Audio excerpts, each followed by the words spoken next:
right, we're rolling. Hello. There we go. All right. Hi. Hi, Here we are. Cindy. Sherry, and we are Buckle Up Buttercup. And that's, if you'd like to find us on more of our videos on YouTube. Tantalizing videos. Go to Sher at Buckle Up Buttercup. Or you can email us with comments, suggestions at sinshare21@gmail.com. And we do take those comments and suggestions to heart, don't we? Oh, yes. We act on them. Some of our topics have been the result of a suggestion. Absolutely, yes. So it keeps us going. It keeps us diversified because there are only two of us. We can only come up with so many wonderful ideas to talk about and do. So our viewers and our subscribers help us. Yes. More suggestions. Absolutely. Things that we never would have thought of. Yeah, yeah. So please keep those comments coming. We enjoy them. We get a good laugh over them. And if you have suggestions for future videos that you'd like to see us do, we'd be more than happy to at least give them a shot. Absolutely. Yeah. We do.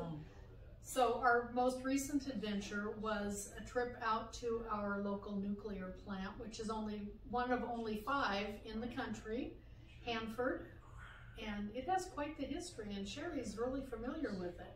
Yeah, well, I worked for the newspaper, and on the 50th anniversary of the dropping of the bomb on Nagasaki, we did, and Hiroshima, we did a huge newspaper story.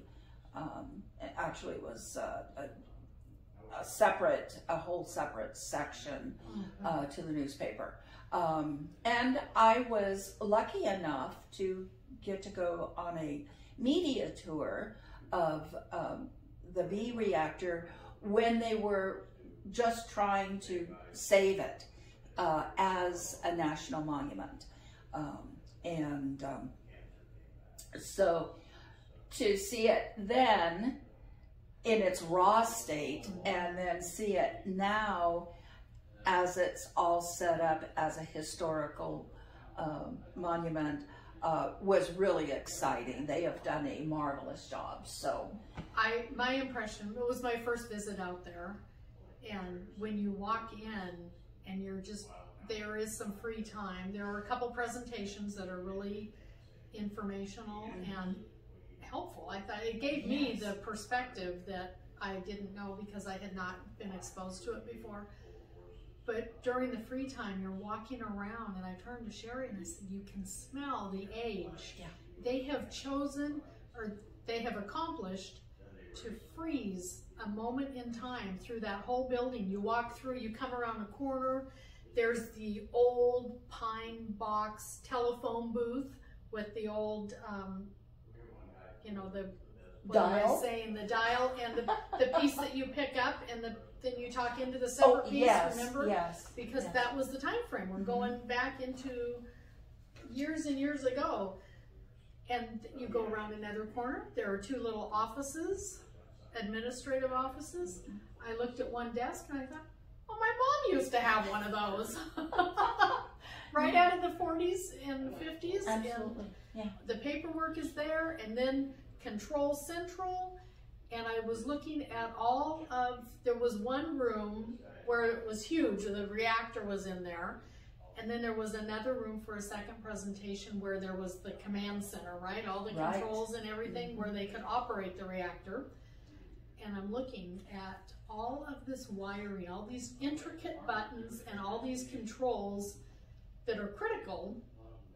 And I turned to Sherry and I said, if this isn't an argument for the demolition of social media, because instead of looking at, you know, what was for lunch today, what party are we going to, these people built something astronomical. It was unbelievable. They accomplished from the inception of the concept to fruition 18 months. 18 months.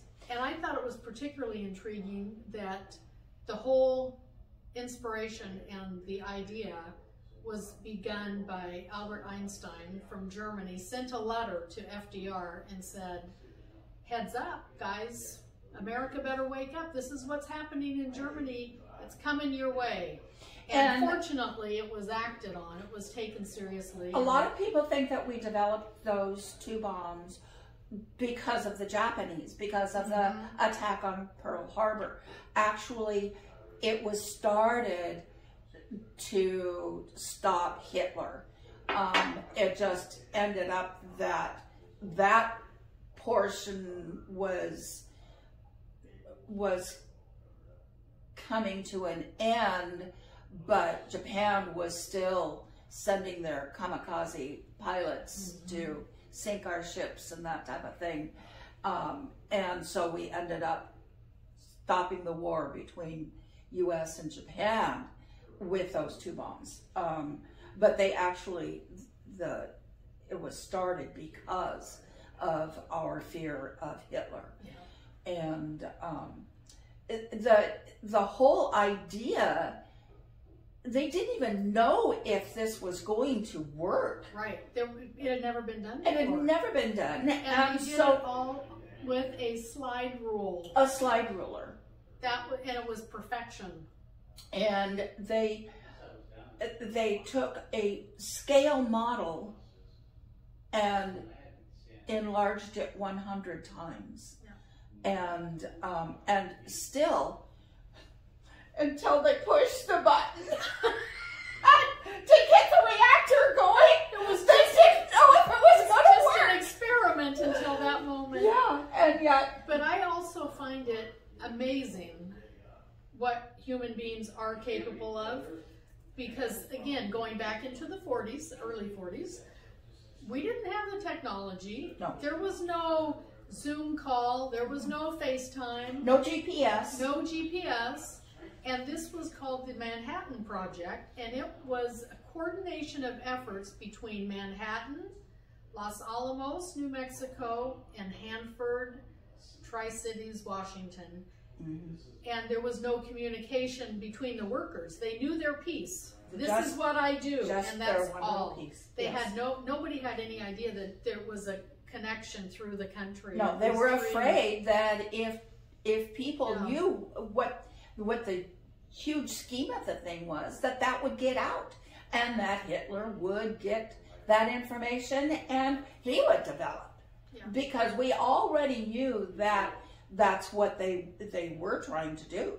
They had brilliant scientists in Germany, and so they knew that this was already a concept that Hitler was working on. So it was a race. It was a race. And it's amazing, even now when you drive out to look at it on the tour, because you can't just drive up. You have to have you have to be part of a group that has authorization. And you're driving out there, and it's out there. It is remote. All of a sudden, you come upon this building that doesn't look all that impressive, really. It doesn't look as huge as I would have expected it might. It's large, but it's not monumental. And it's smaller than a bread factory. Yeah, absolutely. Yeah. And there it sits, just kind of quietly sitting there. It's a 40-minute drive. Yeah. Out by bus out to the B reactor from the information center where you get on the bus, and it's a 40-minute drive. So it's way out in the middle of nowhere. Which is why it was chosen. It was remote. There wouldn't be as much collateral damage if it blew up and took out a few or if somebody else found out about it and decided to bomb it. Right. So it's remote. It's close to the rail system because things were brought in by the rail. And Columbia River. There was lots of water for the power. Around. You have to have the water to cool the nuclear. That's right. The rods. So, the rods. Yeah. Yeah. But it's impressive. It's free. It's a free tour. It is well worth it. Oh, to think that this little spot in Washington State essentially ended the war, World War II, because 5 days after we dropped the bomb on Nagasaki, Japan surrendered. That's 5 right. days later. Yes. Yeah. And then we had that sub too that we visited a few weeks ago. That was also involved in World War II. Right. It's just, I don't know. Yeah. I never knew this little hub had such an impact on the world war. It did. And, you know, a lot of people around the Northwest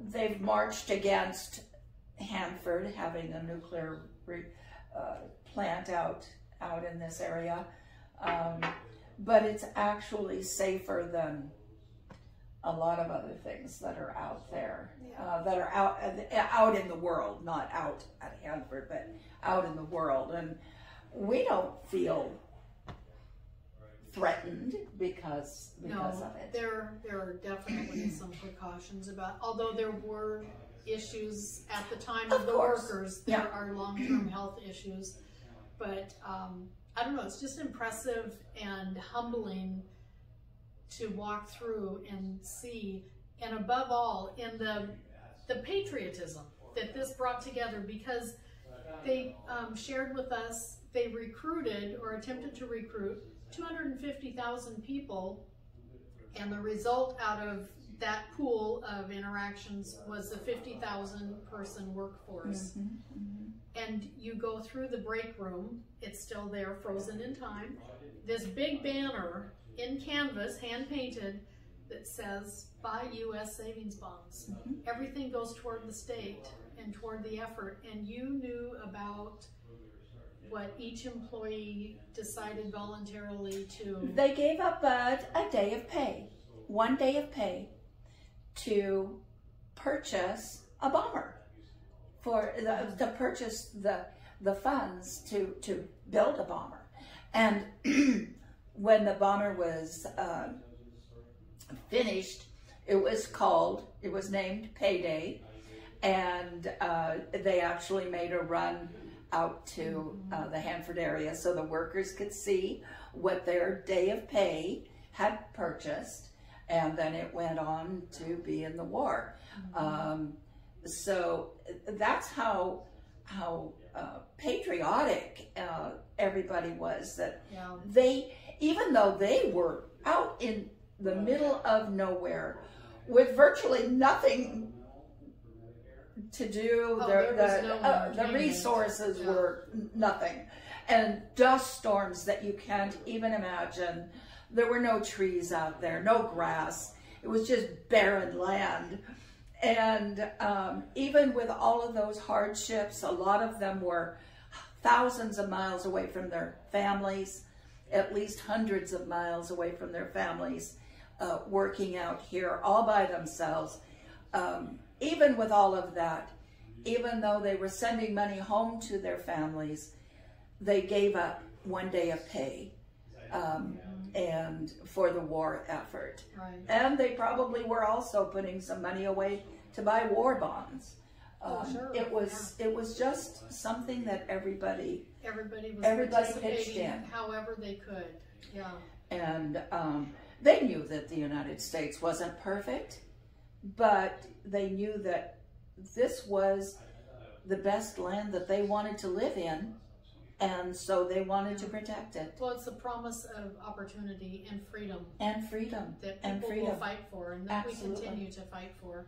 Yes. I thought it was kind of entertaining, the whole bus ride out and the whole bus ride back. We had like this fantastic tour guide experience. Because Bob was great. He was entertaining and knowledgeable, because he had his career at Hanford, and he's a physicist, and now he's doing the tours.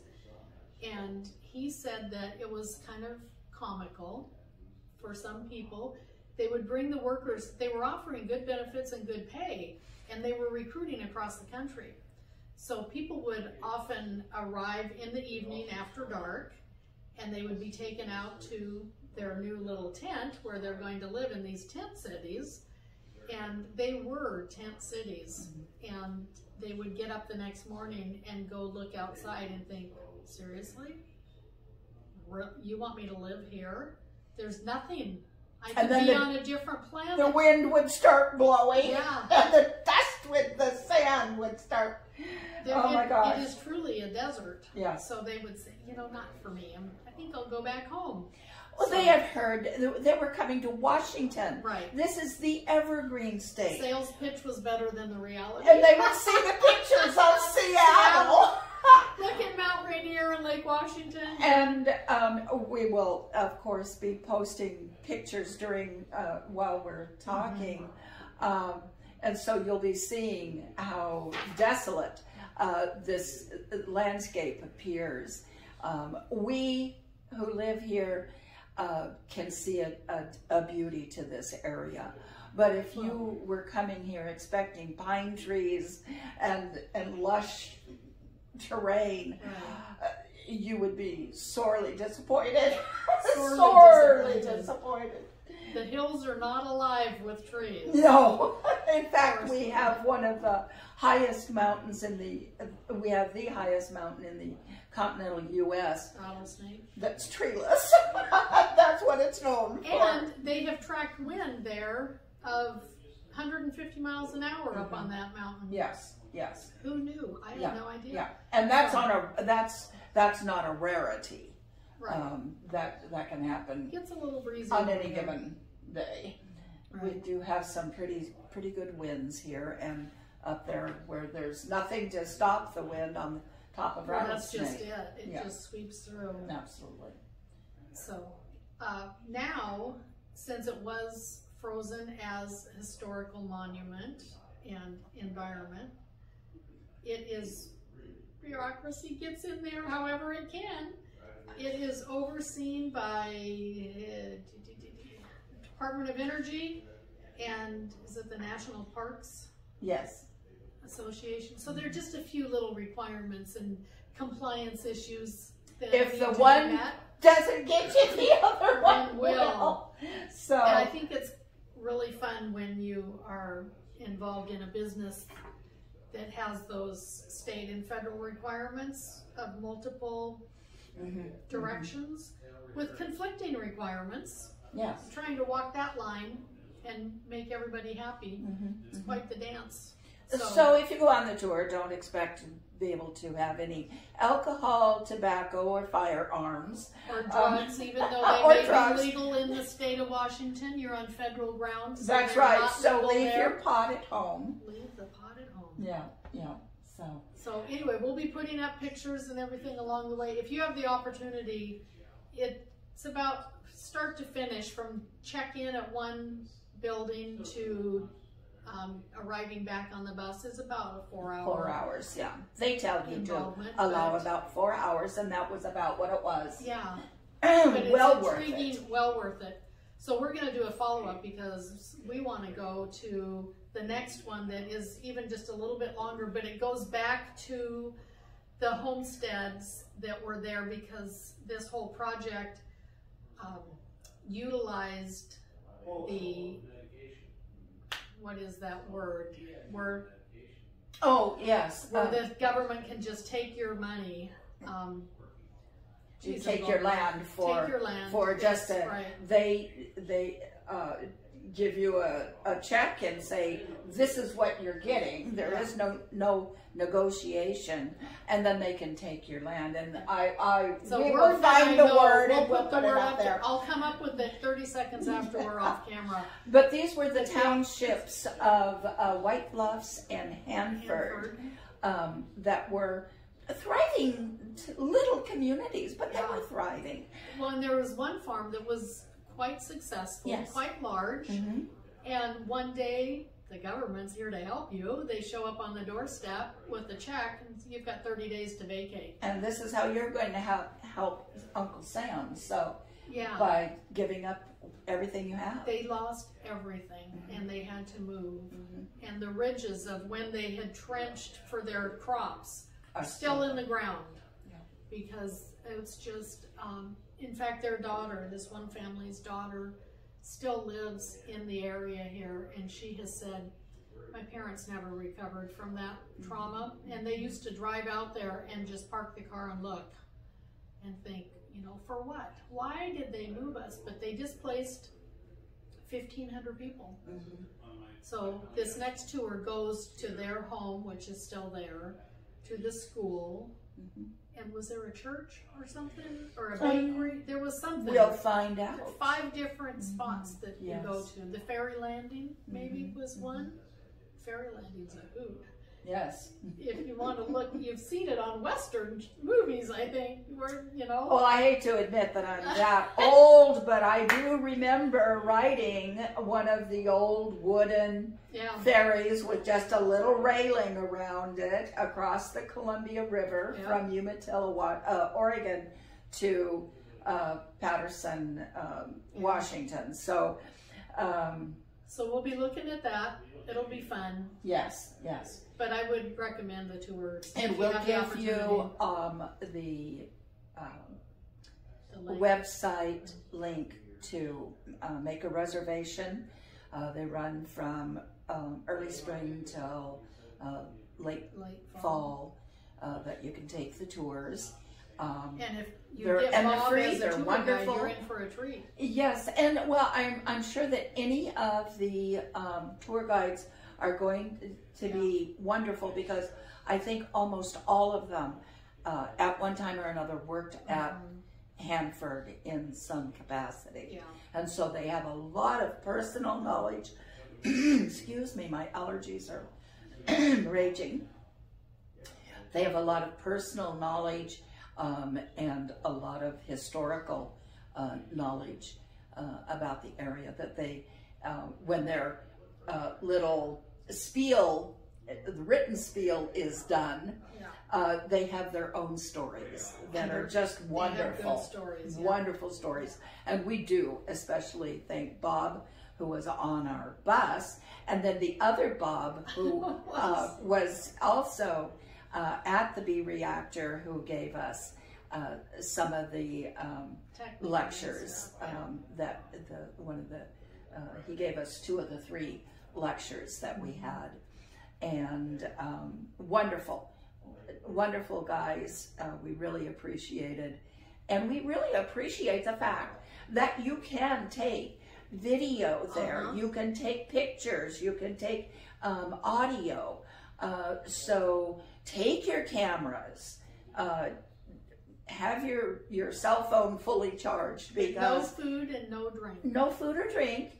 You can bring your a water, but nothing that has any sugar or anything in it.